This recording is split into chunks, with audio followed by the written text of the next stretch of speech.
Hello. आज बड़ी interesting problem के साथ हाजिर हैं। वो यह है 1/216 whole power 2x equal to x। अगर आप जीनियस स्टूडेंट हैं तो आपको पता चल रहा होगा कि x की क्या कीमत है। अगर जीनियस नहीं है तो हम फाइंड आउट कर लेते हैं x और आपने वीडियो को एंड तक देखनी होगी। चलिए अब हम स्टार्ट कर लेते हैं। देखो 1/216 whole power 2x is equal to x। तो यहाँ पर मैं ये x खत्म कर लेता हूँ तो कैसे खत्म होगा, यहाँ पर मल्टीप्लाई कर लेता हूँ 1/x। जब इस साइड से ये पावर लेते हैं तो फिर इस साइड से भी यही पावर लेना होगा। ठीक है, तो ये x और ये कैंसिल आउट जाएंगे तो हमारे पास ये बन जाएगा 1/216 होल पावर जस्ट 2 रह जाएगा is equal to x power 1/x।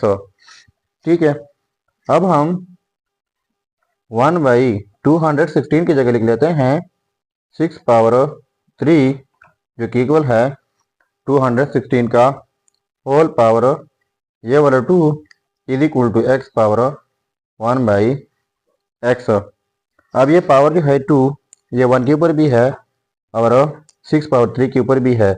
इस तरह यानी 1 power 2 divide by 6 power 3 whole power 2, यानी ये 2 जो है ये दोनों के ऊपर हुआ is equal to x power 1/x। इसके बाद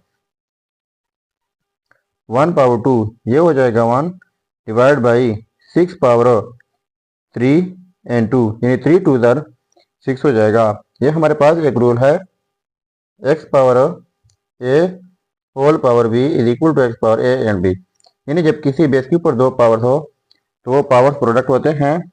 तो इस रूल के मुताबिक ये दोनों पावर प्रोडक्ट करके ये 6 हो जाएगा is equal to x power 1/x।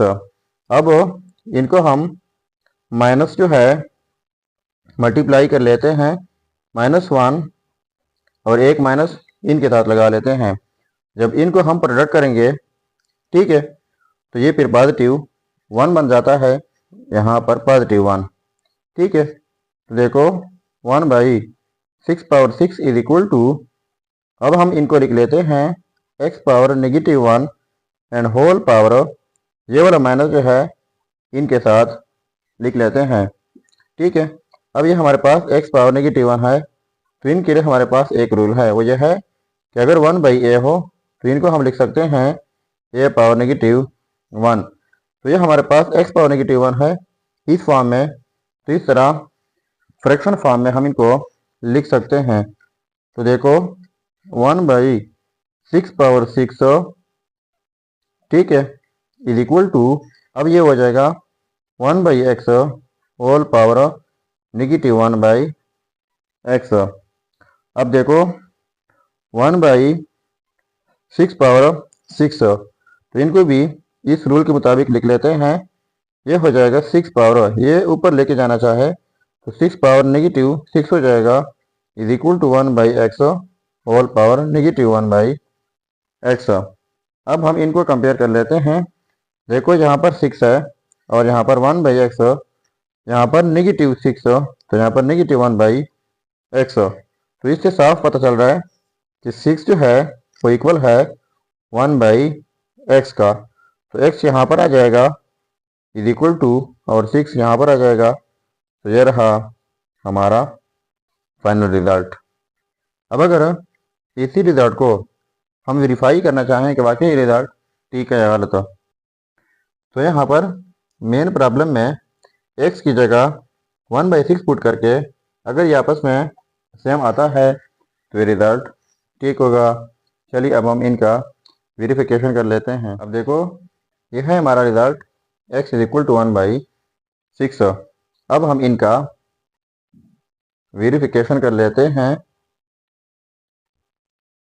देखो 1/216 होल पावर 2x, तो x की जगह 1/6 इज इक्वल टू x, तो x की जगह 1/6 6, तो ये कैंसिल आउट जाएंगे, 2 1 द 2, 2 3 इधर 6, तो इसके बाद 1/216 इनकी जगह लिख लेते हैं 6 power 3 whole power 1/3 is equal to 1/6। ठीक है, अब ये जो है 1/3 पावर है, तो ये 1 के ऊपर है, जब 1 के ऊपर ये पावर हो तो ये 1 हो जाएगा, और 6 पावर 3 ये पावर जो है इनके ऊपर भी है, यानी 6 power 3 whole power 1/3 is equal to 1/6। तो इस रूल के मुताबिक जब एक बेस के ऊपर दो पावर हो तो पावर्स आपस में प्रोडक्ट होते हैं, तो ये 3 और ये कैंसिल आउट जाएंगे, तो हमारे पास जस्ट 1/6 रह जाएगा इज इक्वल टू 1/6। तो देखो ये आपस में सेम आ गए, तो इसका मतलब ये हुआ ये रिजल्ट जो है x इज इक्वल टू 1/6 ये 100% ठीक है। तो ये था हमारा प्रॉब्लम। अगर चैनल पर नए हैं तो सब्सक्राइब कीजिएगा। मिलते हैं नेक्स्ट वीडियो में। अल्लाह हाफिज़।